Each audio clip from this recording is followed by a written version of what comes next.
2026 சட்டமன்ற தேர்தலில் அதிமுக பொதுச் செயலாளர் எடப்பாடி பழனிசாமியின் பச்சை நிற பேருந்துதான் மக்கள் மனதில் நின்று வெற்றியை தேடித்தரும் என டாக்டர் சரவணன் தெரிவித்தார்.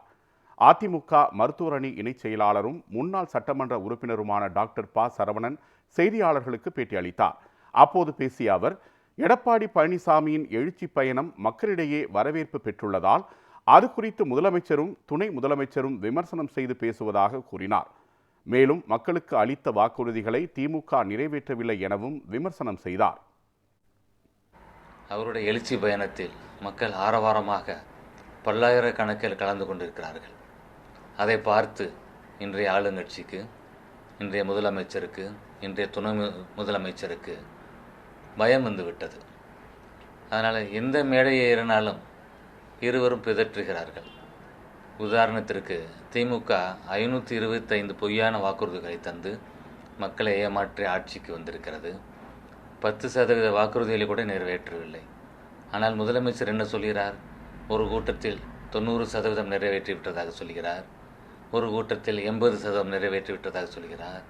பல்வேறு அமைச்சர்கள் பல்வேறு சதவீதங்களை சொல்கிறார்கள். சமீபத்தில் ஒரு கூட்டத்தில் முதலமைச்சர் சொல்கிறார் 364 வாக்குறுதிகளை தாங்கள் நிறைவேற்றிவிட்டதாக சொல்கிறார். எதை குறிப்பிடார் என்று தெரியவில்லை. ஆட்சிக்கு வந்தவுடன் நீட்டுக்கு எதிரான முதல் கையெழுத்து, அந்த ரகசியம் எங்களுக்கு தெரியும் என்று சொன்னார். அந்த நீட்டுக்கு அவர் செய்யவில்லையே, அதை சொல்கிறாரா? நகைகளை அடகு வைத்தால் அதை மீட்டுத் தருவோம் என்று சொன்னார்களே, அதை சொல்கிறாரா? மாணவரின் கல்வி கடனை ரத்து செய்வோம் என்று சொன்னாரே, அதை சொல்கிறாரா? இன்னும் அனைத்து தாய்மார்களுக்கும் மாதம் 1000 ரூபாய் ஊக்கத்தொகை தருவோம் என்று சொன்னார்களே, கடைசியில் அதுக்கும் தகுதி பார்த்து பாதி பேருக்கு தான் கொடுத்தாங்களே, அதை சொல்கிறாரா?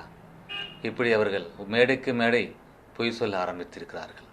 அந்த வகையில் துணை முதலமைச்சர் உதயநிதி அவர்கள் சமீபத்தில் நடந்த ஒரு கூட்டத்தில் சொல்கிறார், எடப்பாடி அவர்கள் பச்சை நிற பஸ்ஸில் கிளம்பிட்டாரு, ஒருத்தரை குறிப்பிட்டு அவர் ஒரு கலர் பஸ்ஸில் வர்றாரு, ஆனால் நாங்கள் கொடுத்துருக்கக்கூடிய பிங்க் நிற பஸ்ஸு, மகளிருக்கு கொடுத்துருக்கக்கூடிய அந்த இலவச பேருந்து, இந்த பஸ்ஸு தான் கடைசி ரேஸில் ஜெயிக்கும் என்று பிதற்றி